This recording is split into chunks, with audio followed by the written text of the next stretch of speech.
Deixa eu adivinhar, você deve conhecer pelo menos uma pessoa diagnosticada com autismo ou transtorno do espectro autista, não é mesmo? Será que pessoas dentro do espectro conseguem se incluir no mercado de trabalho? Será que existe alguma legislação que ampara essa inclusão? Neste vídeo, a Iconet explica quais são os direitos dos empregados com transtorno do espectro autista e daqueles que possuem filhos nesta condição. Ainda não é inscrito no canal? Olha só, somos fontes seguras de informações. Trazemos assuntos importantes e traduzimos a legislação de forma simples, para facilitar o seu dia a dia. Por isso, se ainda não é inscrito, se inscreva agora mesmo. Não esqueça de clicar no sininho, para não perder nenhum vídeo importante. Pessoas com transtorno do espectro autista são consideradas pessoas atípicas, que têm dificuldades na comunicação, na demonstração de emoções e na interação social. Por isso, o modo de agir dessas pessoas é diferente, podendo haver comportamentos limitados ou repetitivos. Antes de começarmos a falar sobre o autismo no mercado de trabalho, vamos conhecer o que a legislação traz sobre este transtorno. A Lei 12.764 de 2012 é conhecida como Lei Berenice Piana. Abrindo um parênteses aqui, Berenice Piana foi a primeira pessoa a conseguir a aprovação de uma lei por meio de uma iniciativa popular no Brasil. Ela é mãe de um menino autista e tem uma história muito bonita. Vou deixar um link na descrição, caso você tenha curiosidade de saber mais sobre ela. Feche o parênteses. A Lei Berenice Piana considera pessoas autistas as que portam síndrome clínica, com a presença de uma das características listadas. São elas: primeira, deficiência persistente e clinicamente significativa da comunicação e das interações sociais, ausência da reciprocidade social, falência em desenvolver e manter relações apropriadas ao seu nível de desenvolvimento. E segundo, padrões restritivos e repetitivos de comportamentos, interesses e atividades, manifestados por comportamentos motores ou verbais estereotipados ou por comportamentos sensoriais incomuns, excessiva aderência a rotinas e padrões de comportamento ritualizados, interesses restritos e fixos. Essa mesma lei também dispõe sobre a Política Nacional de Proteção dos Direitos da Pessoa com Transtorno do Espectro Autista, que determina, entre outros direitos, o acesso ao trabalho e aos serviços que propiciem a igualdade de oportunidades. Ah, muito importante! Esta lei também determina que pessoas autistas são consideradas pessoas com deficiência para todos os efeitos legais. Isso significa que é possível a aplicação do Estatuto da Pessoa com Deficiência às pessoas autistas.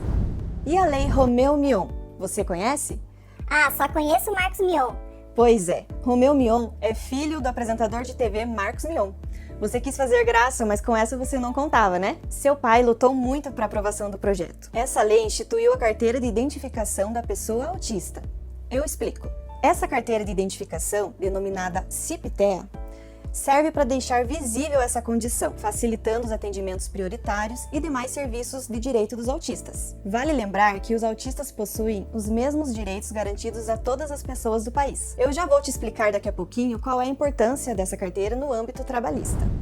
E afinal, será que é possível a pessoa autista entrar no mercado de trabalho e prestar serviços, assim como pessoas típicas? A resposta é sim. É possível que uma pessoa autista tenha uma vida independente quando adulto, possibilitando a sua entrada no mercado de trabalho. Como já falamos, a Política Nacional de Proteção dos Direitos da Pessoa Autista ampara o direito ao trabalho para os autistas. Lembrando que cada autista tem suas próprias características e cada um terá habilidades e dificuldades individuais, as quais serão observadas para sua admissão. Os autistas podem desenvolver suas habilidades e diminuir suas dificuldades através de tratamento especializado, que pode ser iniciado quando ainda são crianças. Por isso, é possível terem sua própria autonomia, especialmente desenvolvendo suas funções em uma relação de emprego. Empregados autistas podem ter hiperfoco nas suas funções, apresentando agilidade e facilidade na execução de suas atividades. Ainda, podem ser extremamente organizados e comprometidos, devido à intensa adesão a rotinas, pois são características do próprio transtorno do espectro autista. Legal, né?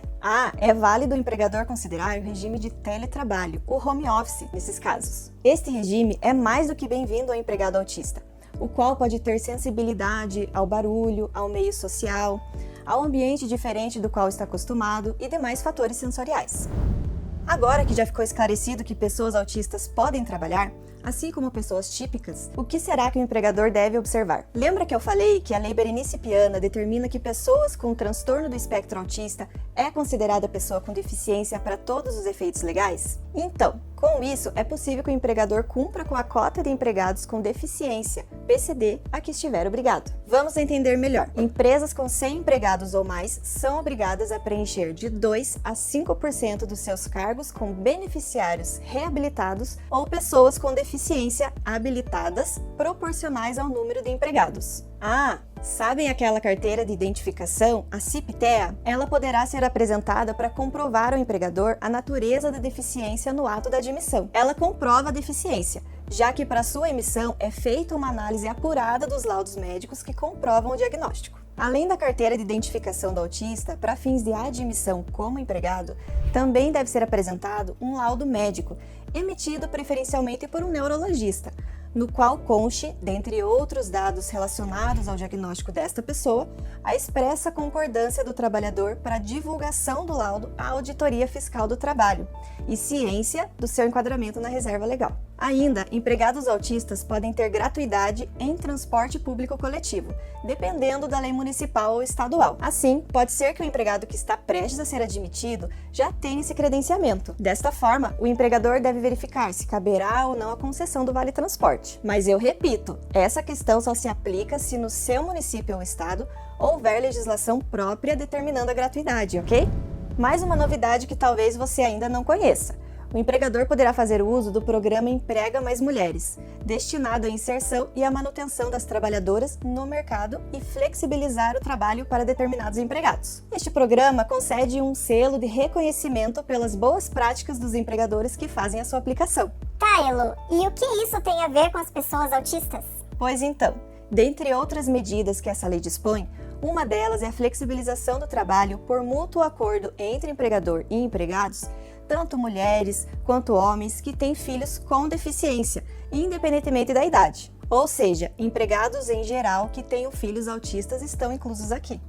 Isso vale também para empregado que possui enteado ou pessoa com guarda judicial com deficiência, ok? Para empregados nessa condição, uma das medidas de flexibilização é a priorização do regime de teletrabalho. Ainda serão priorizados o regime de tempo parcial, o acordo de banco de horas, inclusive com possibilidade de horas negativas, a jornada 12x36, a antecipação de férias individuais e a jornada flexível. Essa mesma lei também dispõe que o Sistema Nacional do Emprego, o SINE, implementará iniciativas com vistas à melhoria da empregabilidade de mulheres, especialmente daquelas com deficiência ou com filhos com deficiência. Mas atenção! O programa Mais Mulheres não é obrigatório, sendo facultada a sua implementação pelo empregador. Para fechar nosso vídeo de hoje, deixa esclarecer algo importante. Não há previsão legal que obrigue empresas privadas a reduzir a jornada de empregados para aqueles que têm filhos ou equiparados com um transtorno do espectro autista. Por enquanto, existe apenas essa obrigação para servidores de órgãos públicos, ok? Agora eu quero saber de vocês. Conhece algum empregado autista ou empregadores de autistas? Conte pra gente essa experiência. Seu comentário pode ser pauta para os próximos vídeos. E não se esqueçam, o nosso canal é fonte segura de informações. Até mais, tchau!